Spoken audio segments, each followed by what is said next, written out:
Hartlik welkom by ons erediens vanaand. Ek het gedink om 'n bietjie die boek Efesiërs van vooraf te vat en te preek daaruit. So as die Here wil, sal ek dan vanaand begin met die boek Efesiërs en sal ons so stelselmatig daardeur werk. Ons sal maar sien hoe dit gaan. Ons het al Bybelstudies gedoen hieroor en baie kere gepreek ook, maar kom ons kyk hoe dit gaan met Efesiërs. Kom verklaar ons dat ons hulp kom van die Here wat hemel en aarde gemaak het en wat ook trou bly tot in alle ewigheid. Geliefde gemeente, genade, barmhartigheid, vrede en liefde word julle geskenk van God ons Vader en die Here Jesus Christus deur die kragtige werking van die Heilige Gees. Amen.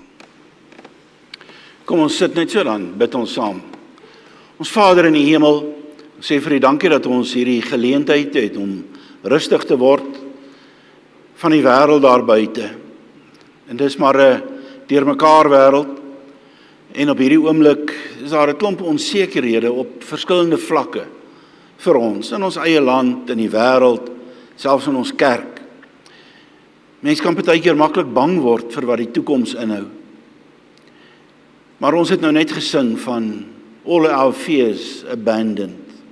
Al ons vrese weggegooi van ons af. Want ons weet dat U ons God is in Jesus Christus. Daarom weet ons dat ons by U vas en veilig is, wat die toekoms ook al inhou. En ons gebed is dan vanaand dat daardie ding wat ons gesing het, dat dit waar sal wees in ons lewens. Dat ons nie ons gedagtes en ons lewens sal laat beheers deur ons vrese nie, maar deur die wete dat U die Here God is, wat ons met hemelse seëninge seën. Daarom bid ons, dat U met ons sal wees, wanneer ons nou die woord oopmaak, gee dat ons sal hoor, sal verstaan wat hier geskryf staan, sal toepas in ons eie lewens, en dat ons daardeur versterk sal word, daardeur toegerus sal word, om die lewe van U kinders van die lig, te gaan leef. Dat ons voete bereid sal wees, om te loop op die paaie wat U vir ons uitstippel. Ons wil U dankie sê vir al die seëninge wat ons uit U hand ontvang. En ons het vanoggend gehoor van lidmate wat jare, dekades lank al getroud is. En so wil ons vir U dankie sê vir al ons verhoudings. Tussen 'n man en vrou, tussen ouers en kinders, tussen medegelowiges. En is dit nie net so, Here, dat ons man en vrou, of wie ook al, dikwels 'n klomp sakke sout saam opeet. En dat daardie sakke sout amper, wil ons sê, die sement word, wat ons saambind. So dank ons U vir elke verdiepende verhouding. Alles is nooit heeltemal glad nie, maar wanneer dit verdiep, dan dank ons U. En as daar van ons is wat sukkel met verhoudings, dan bid ons, dat U ons steeds sal saambind deur U liefde, en dat U liefde die sement sal wees, wat ons by mekaar hou. Ons bid so dat U met ons sal wees, en met die gemeente, en met elkeen van ons in ons persoonlike lewens, in hierdie jaar wat voorlê. Hou ons vas, gebruik ons in U diens, tot die eer van U naam. Amen. Soos ek gesê het, ons gaan 'n bietjie uit Efesiërs lees, begin by Efesiërs 1 vers 1 tot 14 vandag.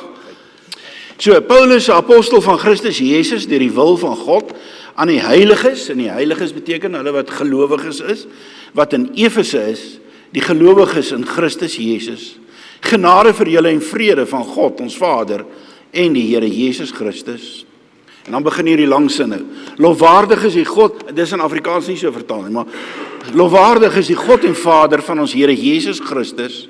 Dis hy wat ons in Christus geseën het met elke geestelike seëning in die hemel. So het hy ons voor die grondlegging van die wêreld in hom uitgekies, sodat ons heilig en onberispelik in liefde voor hom sou wees. Nadat hy ons voorbestem het om ons deur Jesus Christus as sy kinders aan te neem, soos hy dit volgens sy wil goed gedink het. Tot lof van die heerlikheid van sy genade, waarmee hy ons in die geliefde begenadig het, In hom het ons die bevryding deur sy bloed, die vergewing van ons oortredings, uit die rykdom van sy genade, wat hy oorvloedig aan ons geskenk het, saam met alle wysheid en insig. Hy het die geheimenis van sy wil aan ons bekend gemaak, soos hy dit goed gedink en in Christus voorgeneem het, om die volheid van die tye te bestuur, en om alle dinge, die dinge in die hemel en die dinge op die aarde, onder een hoof in Christus saam te bring. In hom is ons ook as erfgename uitverkies, voorbestem volgens die voorneme van die een wat volgens sy raad en wil laat gebeur. Alles volgens sy raad wil laat gebeur, sodat ons, wat van die begin af ons hoop op Christus gevestig het, kan bestaan tot lof van sy heerlikheid. In hom is julle, toe julle die woord van die waarheid, die evangelie van julle verlossing, gehoor en tot geloof gekom het, verseël met die Heilige Gees, wat beloof is. Die Gees is die waarborg van ons erfenis, om ons los te koop as God se eiendom, tot lof van sy heerlikheid. Daar in vers 3, dit is hy wat ons in Christus geseën het, met elke geestelike seëning in die hemel. En dan vers 7 daai woorde, uit die rykdom van sy genade, uit die rykdom van sy genade. So, liewe broer, suster, liewe kind, wanneer laas het jy 'n bietjie tyd gemaak om na te dink oor jou seëninge? Gewone aardse seëninge. Die feit dat jy lewe,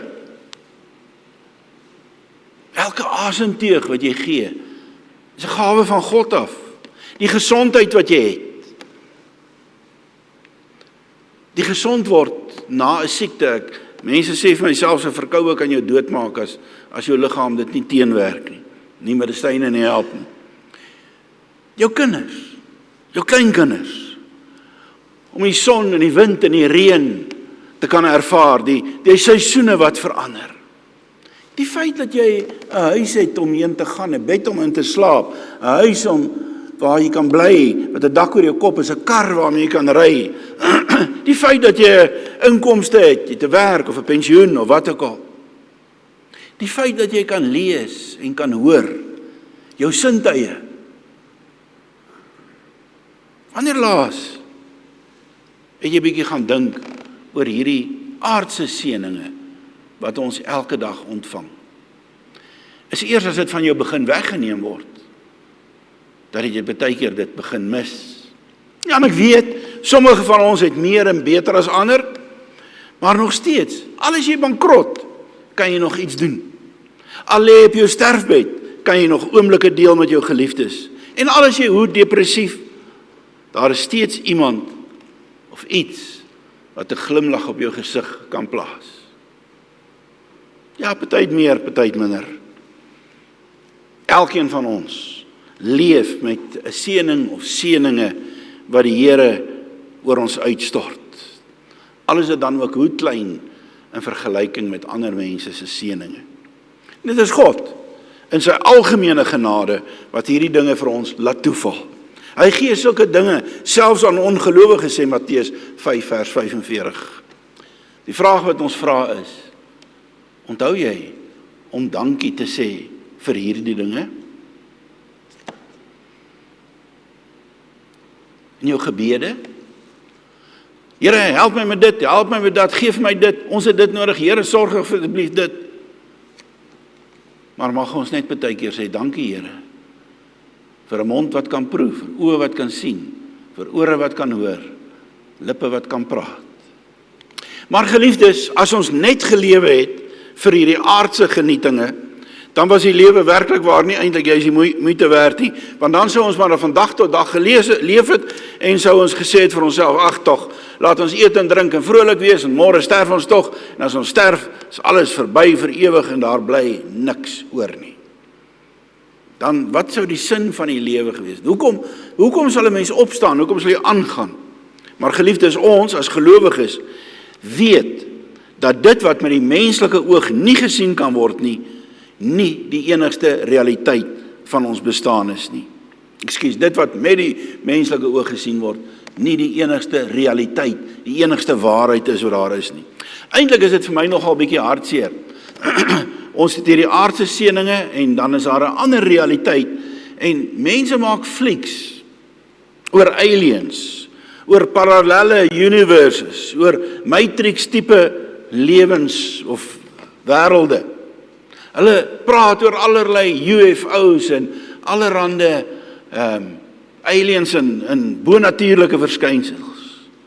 Maar die eintlike, werklike ander waarheid, die eintlike ander wêreld gaan by hulle verby. En hierdie ander wêreld is natuurlik God se koninkryk. Want dit is inderdaad 'n bonatuurlike koninkryk, maar dit is net so reëel, net so waar, net so werklik as dit wat ons met ons aardse sintuie kan waarneem. En die Bybel, die Here self vertel vir ons in die Bybel van sy realiteit. In en deur Jesus Christus. Ons die Bybel, ons kan die natuur gaan kyk, maar God praat met ons in en deur Jesus Christus, sy seun. Jesus het na hierdie wêreld toe gekom, juis om God se koninkryk, hierdie, wat ons nie met die oog kan sien nie, om dit naby ons te bring. Matteus 5, Romeine 10 vers 8. Hy kom maak as ware ons geestesoog oop, sê 2 Korintiërs 4 vers 6. En dit, broers en susters, is presies waaroor die Efesiërbrief gaan. Dat ek en jy, behalwe die aardse seëninge wat ons kry, ook hemelse seëninge kry vanuit God se koninkryk, as deel van God se koninkryk. Seëninge wat die Heilige Gees aan ons gee. As ek net vir 'n oomblik kan sê oor Efesiërs.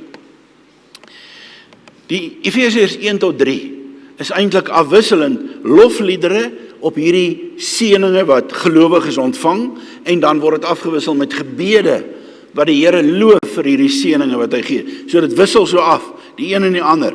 En dit is amper asof dit so oorweldigend is dat Paulus nie eers sy gedagtes mooi kan bymekaar. Dit strompel so uit, dit stroom so uit.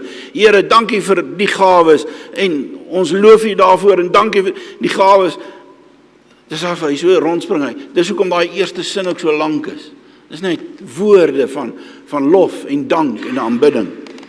En dan in Efesiërs 4 vers 6 vertel hy, wat is die implikasies vir hierdie hemelse seëning? Watter implikasies het dit op ons aardse lewens, die manier wat ons met mense omgaan, met mekaar omgaan, watter implikasies het dit vir die kerklike lewe, en watter implikasies het dit vir die gesinslewe? Want die feit dat ons hemelse of geestelike seëninge ontvang het, verander ons uitkyk op alles. En dit is eintlik regtig waar my gebed, dat dit waar sal wees van ons. Ons het nou gesing ook, en ek kan nou nie woorde onthou nie, maar juis iets in die lyn van, dat ons eie gedagtes prys gee, en dat ons op God se pad sal gaan loop.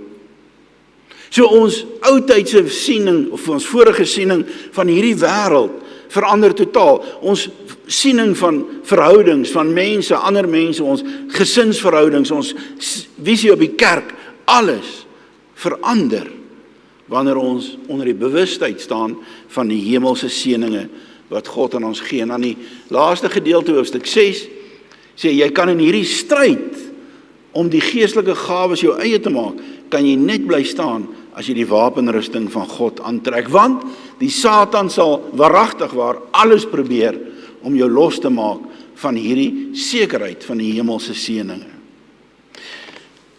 Maar is dan dat wat ons leef met die wete dat wanneer ons die laaste asem uitblaas, wanneer die laaste aardse seëning ons ontval, en dis die laaste asemteegie, dan gaan ons erfporsie in werking. Dit vertel die Here ook vir ons in hierdie boek van Efesiërs. So, die persoon wat hierdie boek skryf, die brief is eintlik 'n brief, die een wat dit skryf is Paulus. Ons ken hom as die apostel vir die heidene, wat dit beteken is, die 12 disippels het ons die apostels geword, met een wat hulle bygekies het in plek van Judas, Matthias, en hulle het eintlik onder die Jode gewerk. Paulus was ook 'n Jood, maar hy het gewerk onder die heidene. Eintlik was hulle nogal bietjie vies vir hom, want hy het die kerk mos eers vervolg.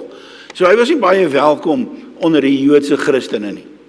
Inteendeel, hulle het hom op party sleg behandel. Maar dan sê die Here het my nou geroep om na die heidene toe te gaan. En dan gaan hy verkondig die evangelie ons het nou in die week daaroor gepraat, die kerygma, die verkondiging dat Jesus het waarlik opgestaan, dit het hy gevat na die heidene toe. En dit wat ons vandag ken as Europa, Klein-Asië, is alles met sy sendingwerk wat het begin het. Nou daar's twee dinge in Paulus se lewe wat gemaak het dat hy besonderlik toegerus was om te kon praat oor die hemelse seëninge. En die eerste daarvan is dat hy eintlik 'n soort van 'n wonderkind was. Mens kan dit so tussen die lyne aflei as jy gaan lees oor die dinge wat in die Bybel oor hom gesê word. Sy eie ouers en daarom hy ook was Romeinse burgers. En dit is 'n bevoorregte klas gewees in daardie samelewing. Dit is bevoorregte mense. Maar hy was ook 'n begaafde kind, weet ons, want hy het vroeg al gaan studeer. Hy kry 'n opvoeding wat enige jong Joodse seun van daardie tyd maar net oor kon droom. Hy word 'n disipel van die wat sit aan die voete van Gamaliel, die groot Gamaliel, die rabbi Gamaliel. En sommer vroeg in sy lewe al, hy is omtrent so oud soos wat Jesus moet gewees het, hy is omtrent dieselfde ouderdom tyd gebore. En hy's vroeg al, net na Jesus se kruisiging, lees ons dat hy 'n Fariseer is en 'n lid van die Joodse raad, die Sanhedrin.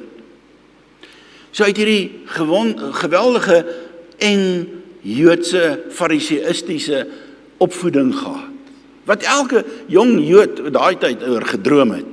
Maar weet jy wat, dit was juis hierdie wettiese, formalistiese en liefdelose fariseïsme wat gemaak het dat hy in sy vroeë jare geen besef gehad het van hemelse seëninge nie. Hy het alles hier op die aarde gemaak, jy moet laat besny, jy moet nie daai brood eet nie, jy moet nie vark eet nie, jy moet nie dit nie. En dit was wat hy gesê het, God se seëninge is. En daarom word hy ook 'n vervolger van die kerk. Hulle wat aanspraak maak op hemelse seëninge wat sy toppunt vind in Jesus Christus. Hy sê dit is anathema, dit is onsin. Hy saai amok onder die Christene. Maar nou ken ons ook almal sy geskiedenis. Hoe hy by pad na Damaskus, juis waar hy op pad is om hierdie Christene verder te gaan vervolg. Maar wat gebeur met hom? Hy word gekonfronteer met die lewende Christus. Die een wat uit die graf uit opgestaan het, wat uit die dood uit. Dit is die lewensveranderende moment in sy lewe. Hy word gekonfronteer met die opgestane Jesus. En hy, wat voorheen mense vervolg het, omdat hulle durf beweer het, dat Jesus uit die dood uit opgestaan het, hy sien en hoor en praat met hierdie opgestane Jesus. Hy word gekonfronteer deur Christus, wat deur sy gees hemelse seëninge aan sy volgers uitdeel. En daar, op daardie slag, al word hy blind vereers, gaan sy geestes oop. Is eintlik nogal bietjie simbolies, sy aardse oë gaan toe, hy word blind, julle onthou dit, hy was blind vir 'n rukkie, maar dit terselfdertyd, terwyl hy nie meer vaskyk teen die aardse dinge nie, gaan sy oë oop, geestelike oë oop, dat hy die hemelse dinge kan ervaar. Hierdie ding is natuurlik waar van elkeen van ons, né? As jy Jesus eers raak sien, as jy Jesus eers kan bely as die opgestane Jesus, dan is jou geestes ook oop. Dan het jy waardering vir die geestelike seëninge wat die Here aan sy kinders gee. Dan bly jou oë nie net gefestig hier op die aarde nie. Voor daardie tyd is dan inderdaad net 'n saak van laat ons eet en drink, môre sterf ons. So wat is die use? Alles is gejaag na wind. As jy op daai manier kyk, sê prediker. En presies dit is wat Efesiërs 1 vers 3 teken, as dit sê, in Christus geseën. Paulus kan hieroor praat, oor hemelse seëninge, omdat hy self in Christus geseën is. Wie nie in Christus ingelyf is nie, wie nie Jesus van aangesig tot aangesig ontmoet nie, het eintlik geen idee of begrip van die dinge waaroor die Here praat, as hy praat oor geestelike seëninge nie. Dit maak vir hulle nie saak nie, dit is nie belangrik nie. En die tweede rede hoekom Paulus nogal ook toegerus was, besonderlik geweet het van hemelse seëninge, is omdat hy, ek wil dit noem, nie 'n armstoel teoloog is nie. Skryf ons, nou moet ek nie iemand sleg sê nie, maar jy kry ons professore in die voortorings, hulle sit daar, high and mighty, en hulle Hulle vertel vir jou van die teologie. Maar hulle kom nie in 'n gemeente nie, hulle preek nie, hulle bedien nie, hulle weet nie van die, dit is nie veronderstel om so te wees nie, want hulle moet vanuit die predikantekorps kom na die professore ampt toe. Maar is maklik om in die gemak van jou voorkamer of om 'n glasie wyn op die eettafel te sit en spekuleer oor geloof en godsdiens. Dis nie Paulus nie. Dis nie Paulus nie. Hy's nie 'n armstoel teoloog nie. Hy's nie iemand wat gemaklik maar oor God en die geloofsake praat vanuit 'n gemaklike teoretiese veiligheid nie. Hy spekuleer nie, hy filosofeer nie. Hy het nie teorieë wat hy ontwikkel nie. Nee, hy het in die veld gewerk. Hy's geslaan, hy's geskop, hy's gestenig, hy's byna vermoor oor sy prediking wat nou getuig dat Jesus opgestaan het en hemelse seëninge uitdeel. Hy was in storms op die see, hy's byna verdrink, vele meer, gegeesel. En nou skryf hy selfs hierdie brief vanuit die tronk, verstaan ons, permanent vasgeketting aan 'n Romeinse soldaat. Vir hom word die aardse seëninge al minder. Weinig van sy aardse vreugdes bly oor. Hy vra, ag stuur tog net vir my mantel, of stuur vir my boekrolle wat agtergebly het. Ons lees selfs dat hy sê, hy het 'n doring in die vlees, wat beteken, hy het een of ander siekte, of een of ander affliksie, wat so mense het, iets wat die hele tyd aan hom karring, 'n pyn, of wat ook al. En uiteindelik sou hy 'n martelaarsdood sterf. Maar in al hierdie omstandighede, dan sê hy nog steeds, loof die Here vir die hemelse seëninge wat hy aan ons gee, wat hy aan sy kinders gee. Ja, geniet die aardse seëninge terwyl dit daar is, maar wat ons anders maak, is jy weet dat ons ook hemelse seëninge het, waarin ons deel. En so word ons ook, broer en suster, herinner, glo ek, die tyd waarin ons leef, met ons eie landsomstandighede, ekonomiese swaarkry, eensaamheid. Ek wil amper iets sê oor Trump wat links en regs dinge doen, siekte wat ons self beleef, die naderende dood, ouderdom, selfs in al hierdie dinge, selfs al word ons aardse vreugdes ons weggeneem, dan het ons nog steeds, sê vers 3, al die volheid van die hemelse seëninge. Dit gaan nie verby nie, dit gaan nie weg nie, ons het dit nog steeds. So wat is dan hierdie seëninge? Wel baie, ons sal DV vorentoe weer daarmee te make kry, maar dit sluit dinge in soos dat ons die kroon van die lewe ontvang. Wat beteken die kroon van die lewe? Die lewe as 'n kroon, dis die kroon wat ons op ons koppe sit, dis die ewige lewe, dis die bedoeling daarvan, dis die kroon van die lewe, ons kry 'n kroon wat daarop staan, ewige lewe, God se Reinhard vanoggend daaroor gepraat, ons kry volharding, wat nie in onsself lê nie, maar in die feit dat God ons uitgekies het, dat hy ons gekies het, dat hy is wat ons vashou tot die einde toe, staan in vers 4, ons word aangeneem as kinders, hoofstuk 3 vers 19. Ons is kinders van God, staan in die hoofstuk ook. Mede-erfgename van Christus. Ons is die huisgesin van God. Dis wat ons ontvang, dis hemelse seëninge. Om 'n gemeente te wees, die huisgesin van God. Heiligmaking ontvang ons. Dit impliseer dat ons die Heilige Gees ontvang het en dat hy in ons werk. So al word hierdie aardse tentwoning afgebreek, die Heilige Gees werk in ons, en ons innerlike mens, sê hy, word elke dag vernuwe. En dis die krag van die Gees wat in ons woon. Daar sê hy, dit dieselfde krag wat Jesus uit die dood uit opgewek het, is die krag wat in ons werk.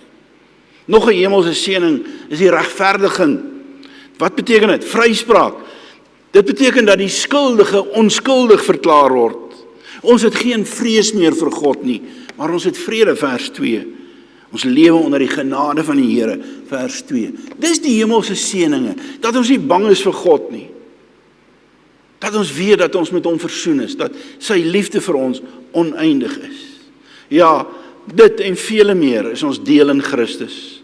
Hy omvat ons, hy vou ons toe. Hy is die hoogste en die grootste seëninge, Jesus self. So ons het nou gevra, tel jy jou aardse seëninge? Maar 'n veel meer relevante vraag is, leef jy in elke dag in dankbaarheid vir jou hemelse seëninge? Wete dat jy van God af geseën word. Koester jy dit, bewaar jy dit, bou jy daarop, woeker jy daarmee? Moenie toelaat dat aardse voorspoed of teenspoed jou blind maak vir die hemelse seëninge nie. So in hierdie brief leer ons nog 'n paar ander dinge. Een wat ek wil uitlig is, geen mens kan hierdie seëninge aan 'n ander gee nie. Nie 'n man aan sy vrou, 'n vrou aan haar man nie. Ek sê partykeer vir vrouens veral, maar party mans is ook so. Jy's nie jou man of vrou se persoonlike Heilige Gees nie. Jy gaan nie hom bekeer of haar anders laat dink hom. Dis die Heilige Gees wat dit moet doen. So geen mens kan dit aan 'n ander mens gee. 'n Ouer kan dit ook nie aan 'n kind gee nie. Al wil ons wil dit in ons kinders inwurg. Maar ons kan nie, want hemelse seëninge kom van God af. En 'n dominee kan dit ook nie aan die gemeente gee nie. Jammer Reinhard. God self gee dit, vers 3. God self gee hemelse seëninge. En daarom is die ontvangs daarvan suiwer genade. Dis nie iets wat ons verdien het nie. God gee dit uit liefde. Ons het dit vanoggend gehad. Dis God se liefde. Jy hoef nou net die hemele op te klim om dit te gaan haal nie. Jy hoef dit nie deur jou mooi lewe te verdien nie. Jy het dit nie omdat jy in 'n kerk of die kerk, die dopperkerk is nie. Jy het dit nie omdat jy so slim of so begaafd is nie. Jy het dit nie omdat jy jou lewe verander kan moeilik maak as 'n wagter op Sions mure nie. Jy kry dit nie omdat jy 'n ouderling of 'n diaken of 'n dominee is nie. Jy kry dit nie omdat jy gereeld in die dienste is nie. Nee, al wat jy kan sê as jy die hemelse seëninge ontvang is om te sê, dankie, hemelse Vader, vir die seëninge wat ons van U af kry. Hoekom dink jy gee die Here dit aan ons?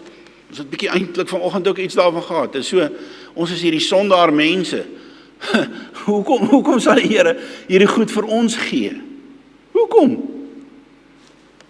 Wel, omdat hy lief is vir ons, maar daar is nog 'n ander rede, om aan sy seun broers en susters te gee.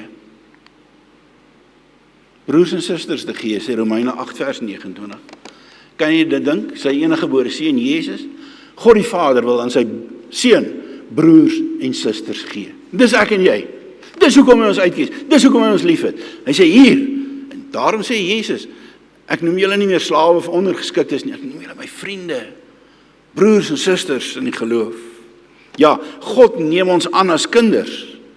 En nou is daar in die hemel engele en op aarde is daar mense om God se lof te besing en aan hom die eer te bring. Alles in die hemel en op die aarde, 3 vers 15, is verenig onder hierdie hoof Christus.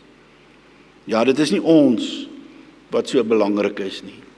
Dit is God die skepper en die herskepper van alles. Ons is aangeneem, kinders gemaak, om 'n glimlag op sy gesig te plaas deur die lof wat ons aan hom bring. Vers 3. Nou geliefdes, moet ons dalk bietjie by 'n moeiliker saakie kom. In vers 4 word daar gepraat oor God wat ons in Christus uitverkies het. Ja, inderdaad, is daar die ding waar ons soms in ons stoele of agter ons gebalde vuise met mekaar kan redeneer. Die uitverkiesing. Maar weet jy wat, ek gaan nie iets sê oor die werking van die uitverkiesing nie. Wat ek wel wil sê is, as jy die teks lees, dan sien jy eintlik, die uitverkiesing verseker ons eintlik, dis waaroor die uitverkiesing gaan, hoekom dit in die Bybel genoem word, dit verseker ons, dat die hemelse gawes onsinne is, en onsinne sal bly, want God is die waarborggewer. Dis die feit van die uitverkiesing. Het gaan nie oor wie het geloof, en wie dis nie die ding nie. Hy kom ons haal, sy kinders, hy maak ons sy kinders, hy maak ons sy huisgesin, en God, Filippense 4 vers 6, laat vaar nie die werke van sy hande nie. Dis die bedoeling, hoekom die Bybel praat oor uitverkiesing, om vir ons te sê, jy is vas en veilig in God se hand, jy is nie op jou eie aangewese nie. Ons sal ewig syne wees. Hy het ons gekies nog voordat die wêreld geskep is. Dis nie eers nadat hy gesien het, hoe oulik of hoe cute, of gelowig, of goed, of sterk, of slim, of wat ook al jy is nie. Nee, hy ken ons na ons ou mens. Psalm 51, Psalm 139. Jesus sterf vir ons toe ons nog sondaars was, Romeine 5 vers 8.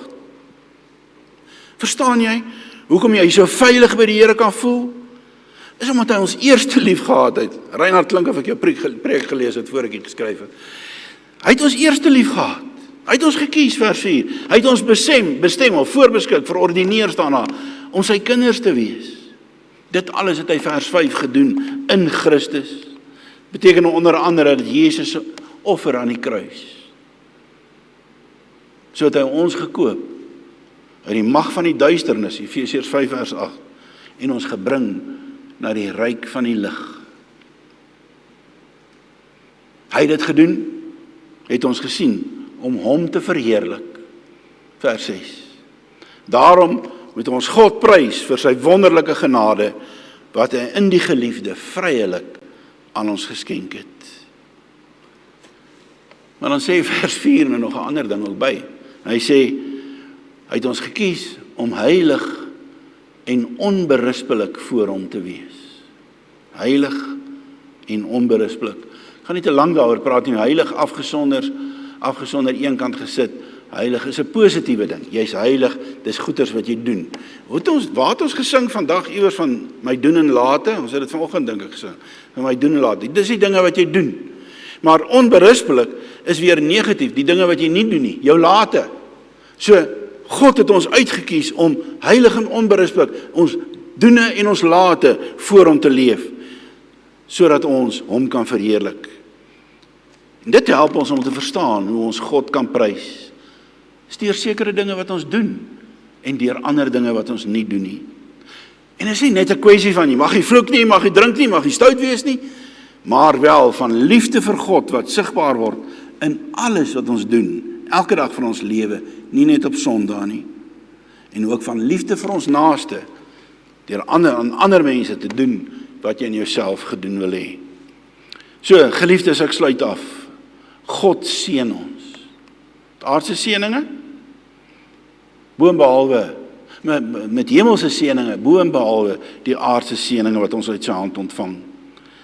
Dit maak dat ons anders as die wêreld kyk na die lewe. Dit bring by ons 'n ewigheidsperspektief op die lewe. Dit verander ons uitkyk. Mag jy elke dag leef in die sekerheid dat jy vas en veilig is by die Here. Omdat hy dit alles bedoen, omdat dit sy werk is, omdat hy hemelse seëninge uitdeel. Mag dit ook sigbaar wees dat jy die hemelse seëninge beleef wanneer enigiemand iets met jou te doen kry in hierdie week of in jou lewe. Mag mense sê, "What's up? Wat gaan met jou aan?" Ek ken hemelse seëninge. Kan ek jou vertel? Jesus het opgestaan. Jesus het waarlik opgestaan. Kom ons bid. Dankie Here, dat ons Here Jesus opgestaan het. Is net te verskriklik om daaraan te dink. Wat sou gebeur het as hy nie opgestaan het nie? Maar nou het hy opgestaan. En u stort oor ons hemelse seëninge uit. Elke dag. Te veel eintlik om op te noem. Dit laat 'n mens stamel om te verstaan net hierdie grootsheid van u liefde. En dat ons vas en veilig is in u hand. Dat niks ons uit u hand kan ruk nie. Omdat u ons eerste lief gehad het. Gee dat mense dit in ons lewens sal sien. Dat dit sal uitstraal, dat dit sal positief uitgaan na die wêreld toe. Dat ons u kinders is met hemelse seëninge elke dag in ons lewens. Amen. Geliefdes, ontvang die seën van die Here en gaan in vrede. Die genade van ons Here Jesus Christus, die liefde van God die Vader en die gemeenskap van die Heilige Gees sal by julle wees en by julle bly.